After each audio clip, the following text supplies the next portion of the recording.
पाकिस्तान में ट्रेन के बाद अब मिलिट्री बेस पर हो गया है बड़ा खेल। जानेंगे क्या हो रहा है और क्यों बुरी तरीके से पाकिस्तान हड़बड़ाया है। इन सब के बीच में बलूचिस्तान में बड़ी तैयारी में है शहबाज शरीफ।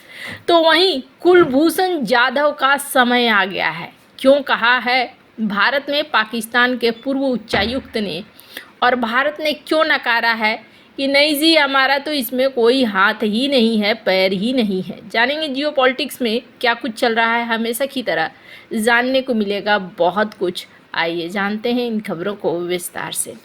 बलूचिस्तान प्रांत में अलगाववादी विद्रोही संगठन बलूच लिबरेशन आर्मी के ट्रेन पर हमले और उस पर कब्जा करने के बाद पाकिस्तान की शहबाज शरीफ सरकार तिलमिला गई है। ट्रेन हाईजैक की घटना पाकिस्तानी सेना और पाकिस्तान के लिए बेहद शर्मिंदगी का सबब तो बनी ही, इससे बलूच अलगाववादी आंदोलन को पूरी दुनिया में चर्चा में भी ला दिया। इसकी खिसियाहट में शहबाज शरीफ अब बलूचिस्तान में कत्लेआम मचाने की तैयारी कर रहे हैं, ऐसा कहा जा रहा है। शहबाज शरीफ ने बलूचिस्तान में विद्रोहियों के खिलाफ लड़ाई के लिए आधुनिक हथियारों और उपकरणों से लैस एक ऐसी सेना बनाने की जरूरत पर जोर दिया है। शहबाज शरीफ ने गुरुवार को बलूचिस्तान में कानून और व्यवस्था के मुद्दे पर बैठक को संबोधित करते हुए ये बात कही। ये बैठक पाकिस्तानी सेना के उस ऐलान के बाद हो रही है जिसमें ट्रेन से बंधकों को छुड़ाने के ऑपरेशन को खत्म करने का दावा किया गया था।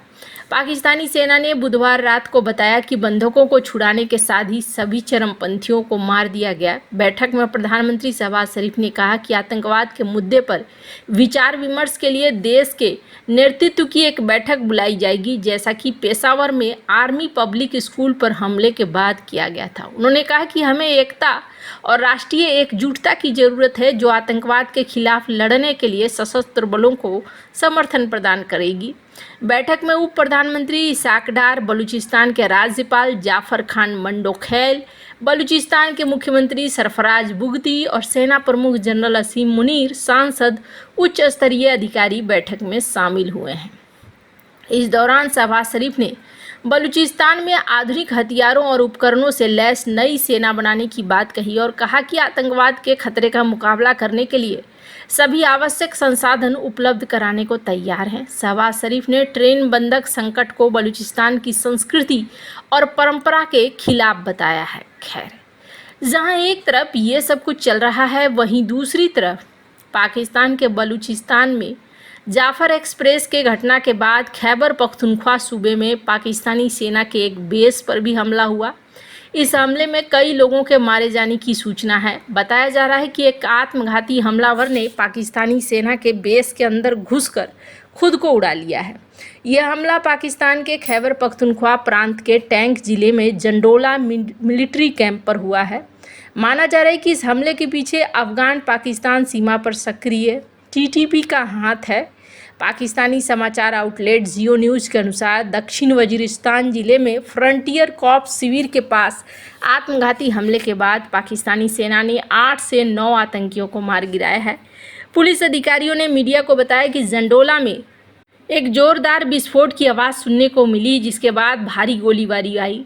आतंकवादियों ने जंडोला चेकपोस्ट पर हमला करने का प्रयास किया, लेकिन पाकिस्तान के सुरक्षा बलों ने उन्हें रोक दिया। हालांकि एक आत्मघाती हमलावर एफसी शिविर के पास एक वाहन में विस्फोट कर दिया। यह हमला बीएलए नामक उग्रवादी समूह द्वारा 11 मार्च को रणनीतिक बोलन घाटी में क्वेटा से पेशावर जाने वाली जाफर एक्सप्रेस नामक ट्रेन को हाईजैक करने के 2 दिन बाद हुआ है। खैर, अब जहां ये सारी घटनाएं होनी शुरू हो गई है, तो आदत है पाकिस्तान की, ये भारत के ऊपर दोष दे रहा है कि ये सारा चीज़ भारत ही करवा रहा है। और जिस तरीके से घटनाएं बढ़ रही हैं और पाकिस्तान को हिलाकर रखा है, बलूच विद्रोहियों के इस हमले ने यह बता दिया है कि अब बलूचिस्तान का आज़ादी आंदोलन एक बड़ा रूप ले चुका है। साथ ही इसने पाकिस्तानी सेना की कमजोरियों को भी खोल कर रख दिया है। ट्रेन को वापस कब्जे में लेने में 36 घंटे लगे। इस हमले के बाद पाकिस्तान तिलमिला उठा है। उसी मामले को लेकर पाकिस्तान के पूर्व राजनयिक और नई दिल्ली में उच्चायुक्त रहे अब्दुल बासित ने भारत के खिलाफ जमकर जहर उगला है। अब्दुल बासित ने इस हमले और बलूचिस्तान में हाल के दिनों में होने वाली हिंसा के पीछे भारत को जिम्मेदार बता डाला है। बासित की तिलमिलाहट यही नहीं खत्म हुई है। उन्होंने फर्जी जासूसी के आरोप में पाकिस्तान की जेल में बंद भारतीय नौसेना के पूर्व अधिकारी कुलभूषण जाधव के खिलाफ एक्शन लेने की मांग की है अपनी सरकार से। अब्दुल बासित ने एक वीडियो जारी करके कहा कि मुझे न पहले शक था और न अब है कि कौन लोग हैं जो BLA, BRA और TTP के पीछे हैं और फंडिंग कर रहे हैं। इसके बाद उन्होंने कुलभूषण जाधव के खिलाफ जहर उगला कि अब समय आ गया है कुलभूषण जाधव के खिलाफ गंभीर एक्शन लिया जाए। उसकी दया याचिका पड़ी है, ठीक उसके खिलाफ ICJ ने आदेश दिया है, लेकिन इसका मतलब ये नहीं है कि हम नहीं कुछ कर सकते हैं। पूर्व पाकिस्तानी राजनयिक ने जहर उगलते हुए पाकिस्तान में हिंसा के लिए भारत के साथ साथ अमेरिका को भी लपेटे में ले लिया है। मैं तो समझता हूँ कि भारत का हिंसा फैलाने में बड़ा हाथ है। साथ में अमेरिका भी नहीं चाहता है कि ग्वादर बंदरगाह सफल हो। बलूचिस्तान लिबरेशन आर्मी के सदस्यों को विद्रोही या अलगाववाद कहने पर भी बासित की नाराज़गी समझ में आई। बासित ने भारत के जेम्स बॉन्ड कहे जाने वाले अजीत डोभाल के बयान का जिक्र किया, जिसमें उन्होंने कहा था कि अगर पाकिस्तान कश्मीर में हमें छेड़ेगा तो हम भी बलूचिस्तान में उसे परेशान करेंगे।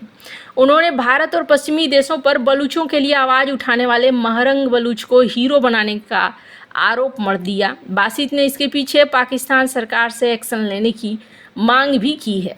खैर, जहां एक तरफ ये सारी चीज़ें हो रही है, भारत ने नकारा है। भारत ने कहा है कि नहीं जी, हमारे पास और भी काम है, हम यही काम नहीं करते हैं। बलूच लिबरेशन आर्मी का दावा है कि पाकिस्तानी सेना ने कोई लड़ाई नहीं जीती। अभी भी पाकिस्तानी सेना के 100 से ज़्यादा जवान उसके कब्ज़े में हैं। बलूच लिबरेशन आर्मी ने एक प्रेस रिलीज जारी किया है। इसमें पाकिस्तानी सेना को चुनौती दी गई है कि अगर वाकई पाकिस्तानी सेना ने बंधकों को रिहा करवा लिया है तो वो उन बंधकों की तस्वीर क्यों नहीं जारी करती। बलूच लिबरेशन आर्मी के दावे के बाद पाकिस्तानी सेना की पोल खुल रही है, जिसने कल देर रात ऑपरेशन खत्म होने का दावा किया था, लेकिन पाकिस्तानी सेना ने एक भी बंधक का अभी तक फ़ोटो जारी नहीं करा है। एक्सपर्ट पहले से ही पाकिस्तानी सेना के दावे पर सवाल उठा रहे हैं। बलूच लिबरेशन आर्मी की तरफ से जारी स्टेटमेंट में कहा गया कि बलूचिस्तान के बोलन में ऑपरेशन खत्म करने का पाकिस्तान ISPR का दावा झूठा है। लड़ाई जारी है। पाकिस्तानी सेना ने अभी तक मारे गए 100 से ज़्यादा पाकिस्तानी सैनिकों के नाम और तस्वीरें सार्वजनिक रूप से शेयर नहीं करी है। 33 बलूच लड़ाकों के नाम या तस्वीरें भी जारी नहीं की गई है। पाकिस्तानी सेना की सैनिकों की हताहतों की संख्या छिपाने की परंपरा रही है। अंतर्राष्ट्रीय मीडिया को ISPR की बातों पर आंख मूंद कर भरोसा करने के बजाय जांच करने की ज़रूरत है। पाकिस्तान की सेना ने दावा किया कि ऑपरेशन खत्म हो गया और बंधक बनाए गए सभी 155 यात्री बचा लिए गए हैं। सेना का दावा है कि बलूच विद्रोहियों में से 27 मारे गए हैं, लेकिन बलूच विद्रोहियों ने दावा किया कि पाकिस्तान की सेना झूठ बोल रही है। BLA का दावा है कि 154 जवान अभी भी बंधक हैं, सभी के सभी उनके कब्जे में हैं। लिहाजा सवाल ये उठ रहा है कि क्या पाकिस्तानी सेना अपना चेहरा बचाने के लिए झूठ बोल रही है। पाकिस्तान रेलवे के अधिकारियों का कहना है कि जाफर एक्सप्रेस में करीब 750 यात्रियों ने टिकट बुक कराई थी, लेकिन क्वेटा से ट्रेन लगभग 450 लोगों के साथ रवाना हुई। 200 से ज़्यादा सुरक्षाकर्मी भी उसी ट्रेन में सफ़र कर रहे थे। BLA के स्टेटमेंट में कहा गया कि अभी भी कई मोर्चों पर भीषण लड़ाई जारी है और पाकिस्तानी सेना को भारी नुकसान हुआ है। BLA ने कहा कि पाकिस्तानी सेना ने जो जीत का दावा किया है वो झूठा है। झूठ बोलना पाकिस्तान की फितरत रही है। जिन बंधकों को रिहा करने का प्रोपेगेंडा पाकिस्तानी सेना कर रही है, असल में उन बंधकों को बलूच लिबरेशन आर्मी ने ही रिहा किया है। BLA ने कहा कि BLA पाकिस्तानी सेना को चुनौती देती है कि वो सत्य को स्वीकार करे। अगर सेना के जीत का दावा वास्तव में सही है तो वो स्वतंत्र पत्रकारों को यहाँ आने दे ताकि दुनिया सच जान सके।